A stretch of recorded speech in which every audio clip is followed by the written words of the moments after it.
In this video, we're going to complete the chemistry of life notes. We're going to be starting on page 4 unless you change the page numbers.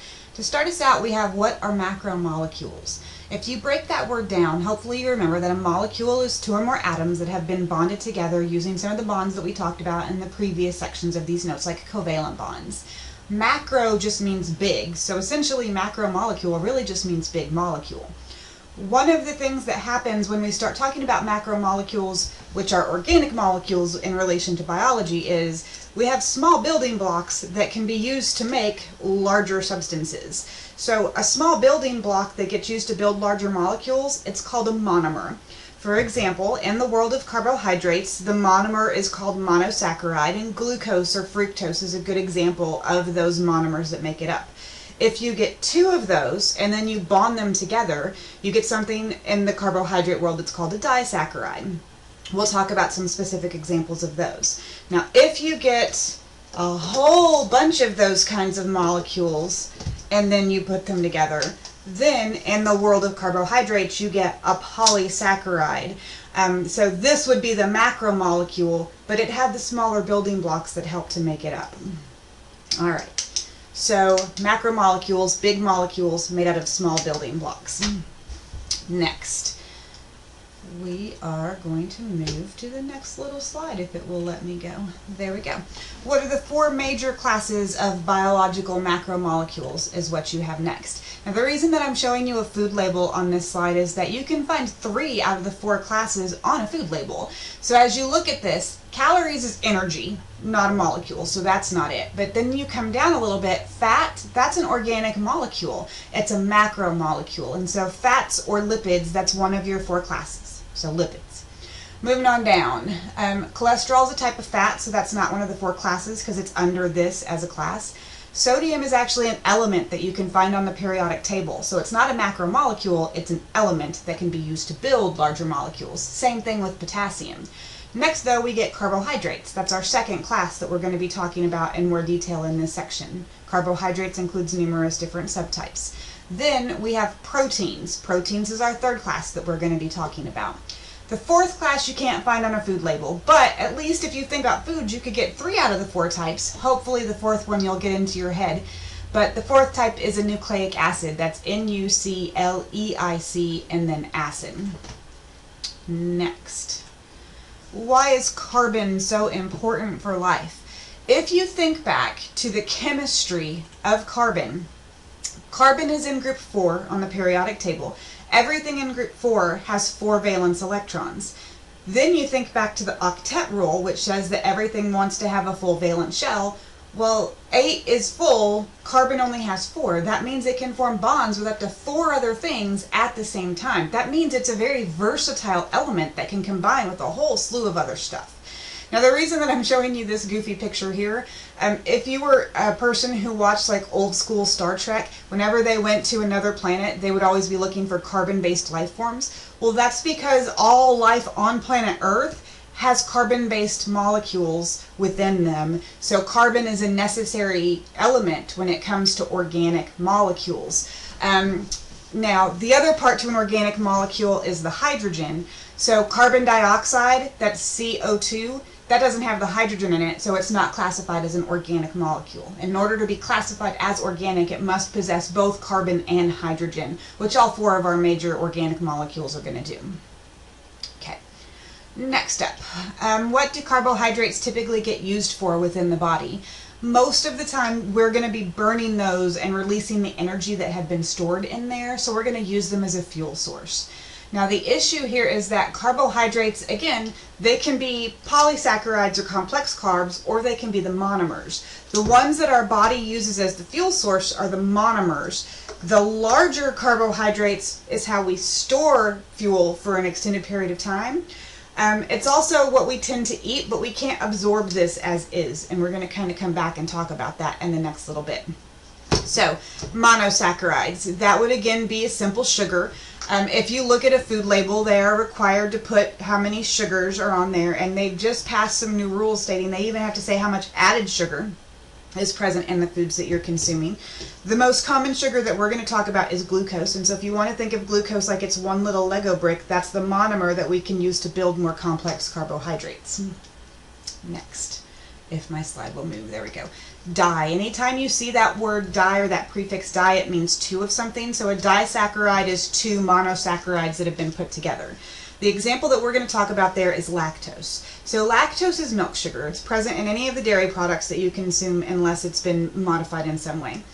The issue with lactose is that it's a large enough molecule that your body can't absorb this as it is. You can absorb glucose and you can absorb galactose, but you can't absorb lactose because it's too big a molecule. So if you want to use lactose as a fuel source, you have to be able to break the bond that's holding those two sugars together. So you have to have enzymes that are capable of doing that. So your next little question is specifically about lactose intolerance. What is it? So mammals are animals that are on the planet that produce milk to feed their young, and lactose is a component in all of that milk that all mammals produce. Well, babies make this enzyme that can break the bond that holds the glucose to the galactose, and so when they release that enzyme, it splits these two things, and then you can absorb these into your bloodstream, and then you can use them as fuel sources in all of your cells. The issue is, most animals do not continue to consume milk after they have weaned away from mom. And so you turn off the gene for making the enzyme. The enzyme is called lactase. That way you don't continue to spend energy to make something that your body doesn't need anymore because you're not consuming milk. The issue is that when we started to domesticate animals like cows and horses and llamas, we started to use their milk as energy sources for us, and so we continued to drink milk into adulthood. Well, the evidence at this point is showing that someplace in Europe a mutation developed that allowed people to keep their gene on for lactase so that they could keep digesting lactose even into adulthood. For people who are lactose intolerant, what that means is they don't have that mutation, and as a result, as an adult, they can't digest this. If they can't digest it, they can't absorb it. And so it moves all the way through the small intestine, moves into the large intestine, where people have bacteria that live in the large intestine. And the issue is that bacteria can digest the lactose, but when they do, they produce gas, and that gas leads to bloating and an uncomfortable feeling in the stomach. And that's what lactose intolerance is. What I like to always stress as we're talking about this is people who are lactose intolerant are actually normal. That's the way mammals are supposed to be. But people who can drink lactose or eat dairy products and not have any problems, they're literally mutants that keep a gene activated that they were supposed to turn off back when they were being weaned away from their mom.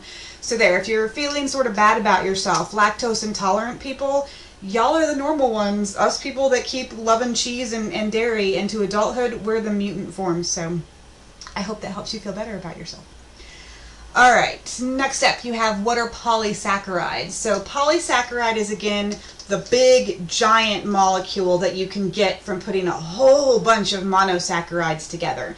Usually we're going to be using these as storage molecules. Different organisms make different types of polysaccharides. The examples that I give you guys in the notes are starch, glycogen, and cellulose. And so to hit those in a little bit of detail. Starch is how plants store a bunch of sugar. So what they do is they use a specific kind of bond to attach a bunch of glucoses to each other, and they make this big giant molecule that is starch. Some people call it flour, whichever one you want to call it, no big deal. But this is a carbohydrate that's just a complex carbohydrate. Most animals on the planet have enzymes that can break this down, and so you can break it down first into something that's a little bit smaller, and then you have other enzymes that can break it down so that it's even smaller. So you can get a lot of calories from a starch. Next, you can't make starch. You can eat it and you can digest it, but whenever you have too much sugar in your system, you can't make starch for yourself to store that excess. And that's because you can't make the kind of bond that holds those glucoses together. So instead, animals make glycogen.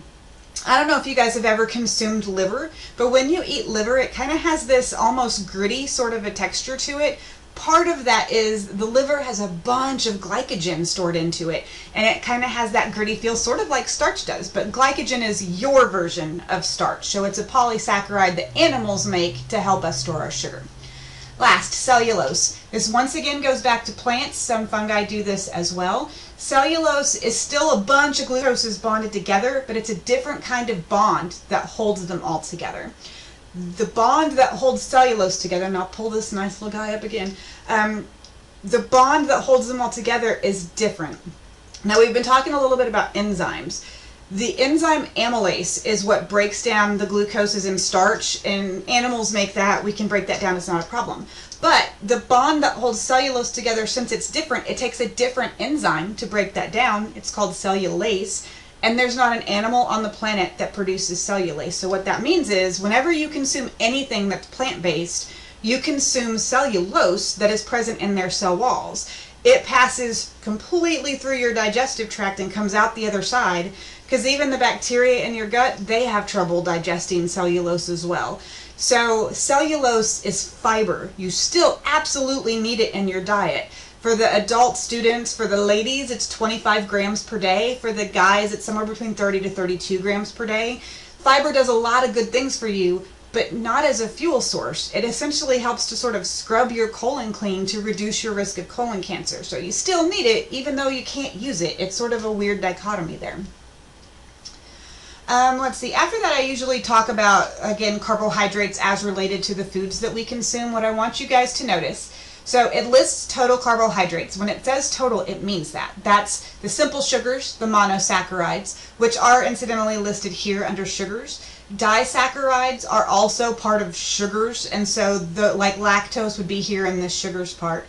Starch, they are not required to put on a food label, but they're assuming that you can do some math. So they tell you how much fiber and how much sugar in there. So notice that this food has 18 grams of those two things, and there's 30 grams of carbohydrates total.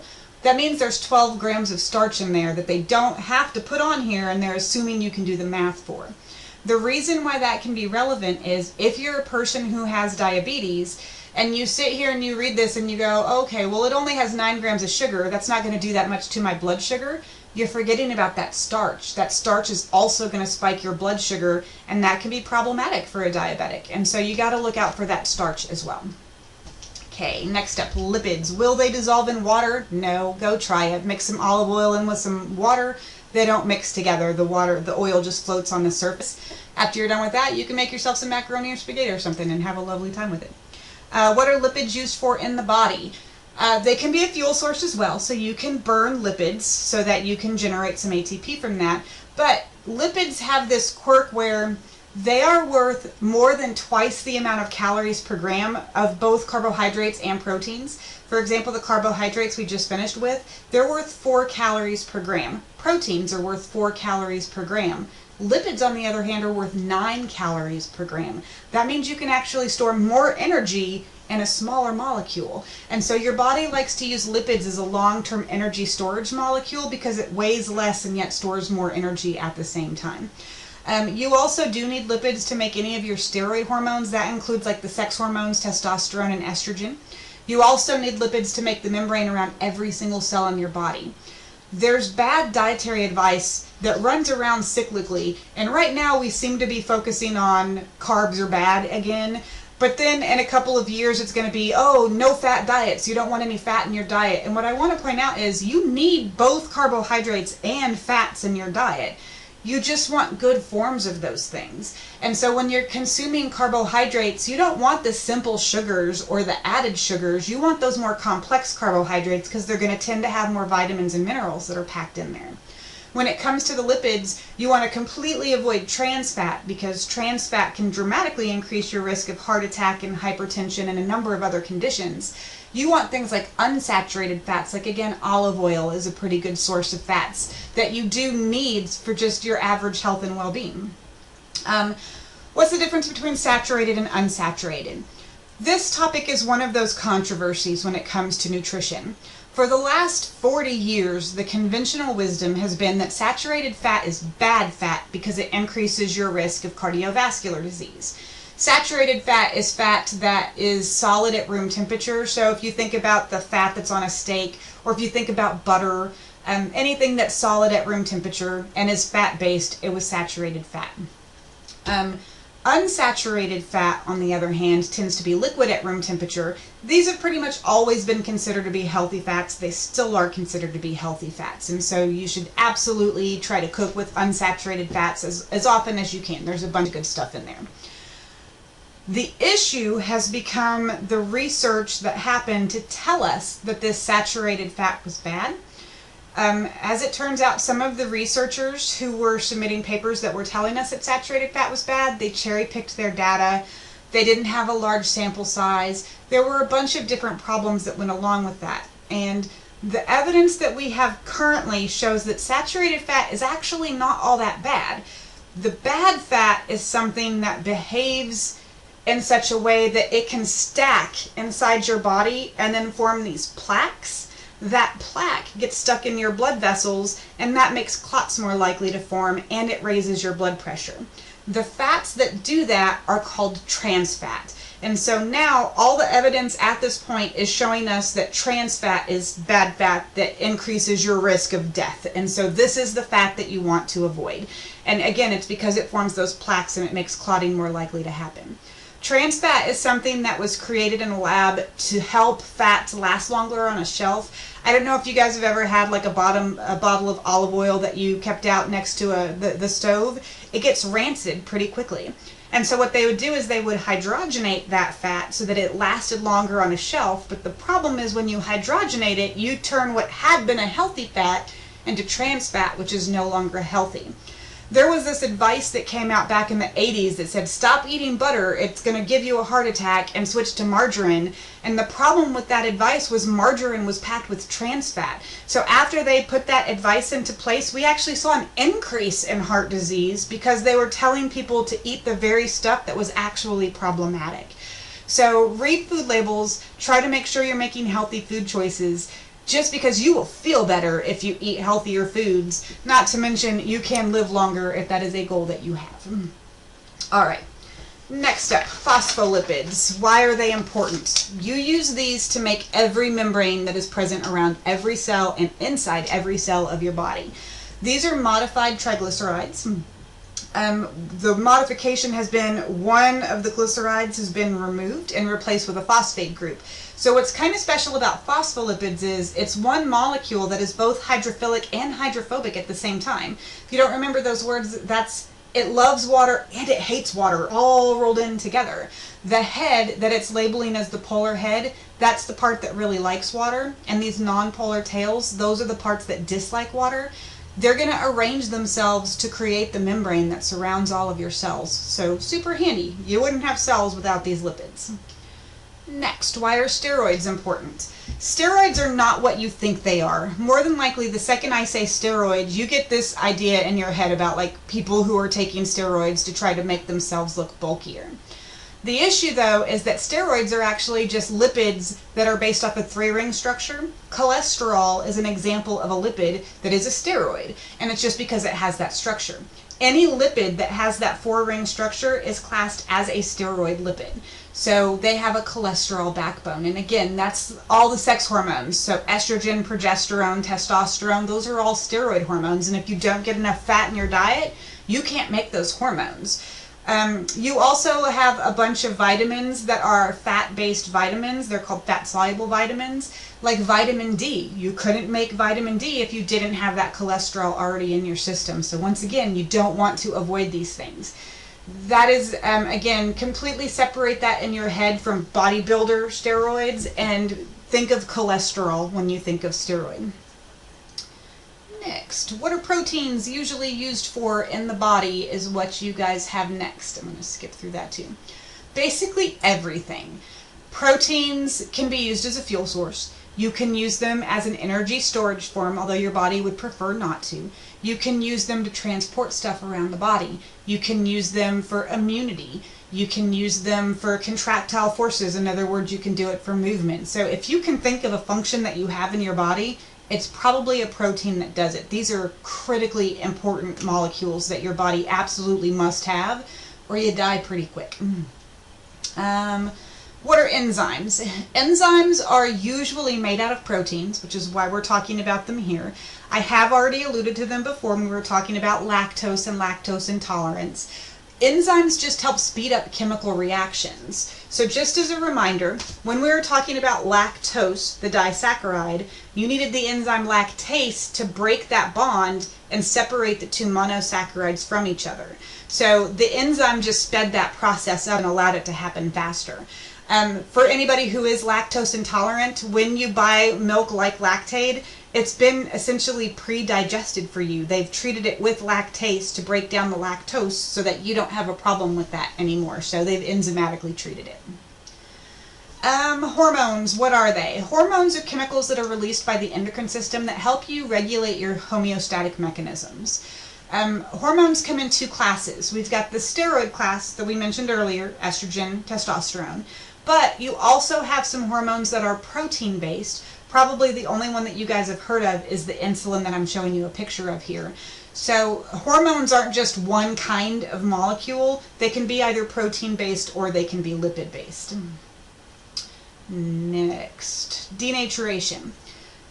I'm going to talk later on about all of the different structures that proteins can take.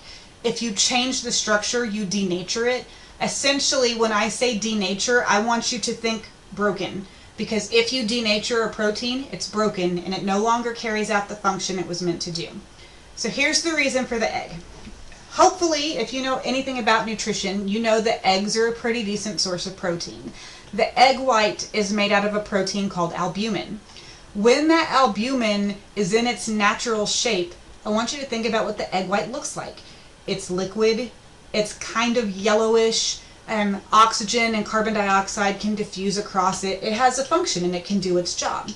When you cook an egg though, you denature the albumin that had been in that egg, and by denaturing it, you twist the shape around on itself. And as a result, not only does it change appearance, where it had been liquid, now it's solid, where it had been cleary yellow, now it's white and solid, but now oxygen and carbon dioxide can't diffuse through it very well, so it's lost its function as a result of that denaturation process. There are a number of things that can denature a protein. Heat is one of those, hence the cooking egg, but you can also denature it with extremes in pH.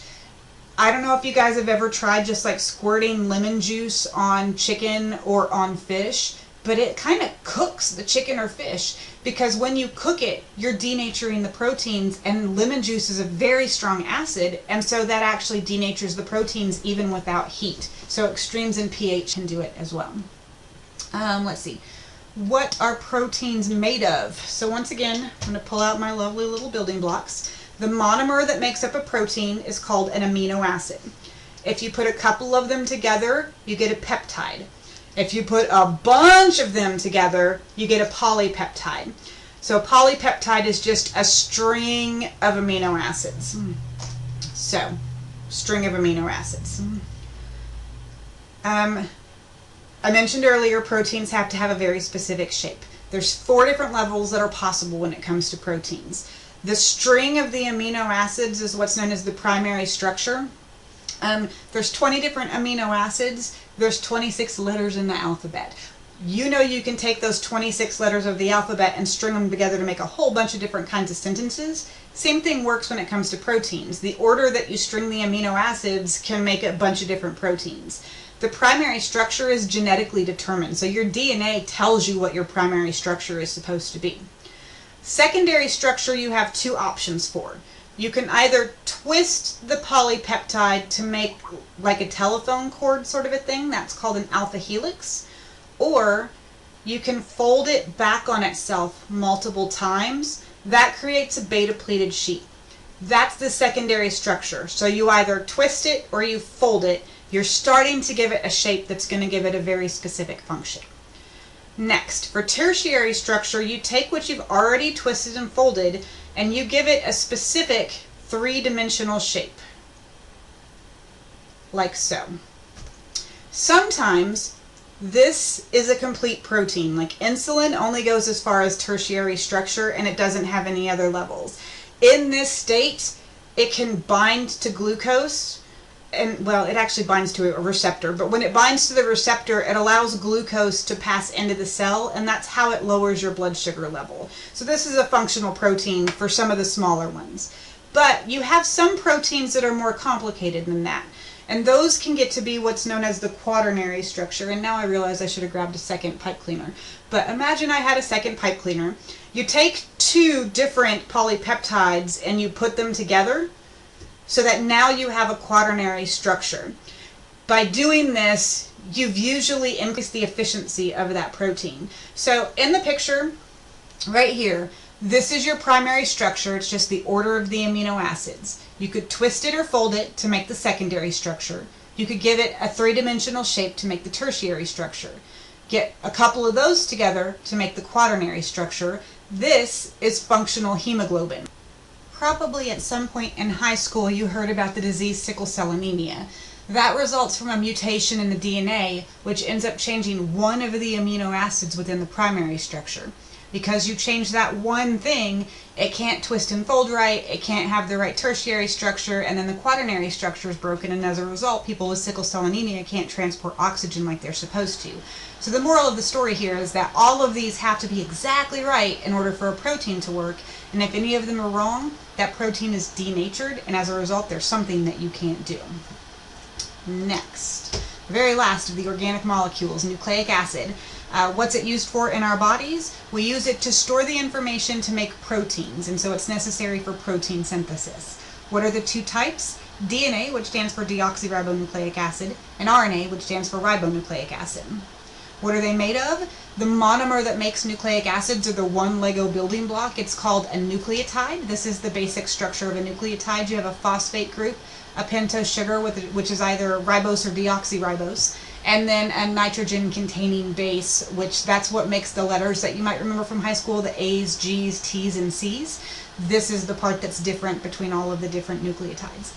At this point, you should be good to go on the organic molecules. If you have any questions about them, please email me.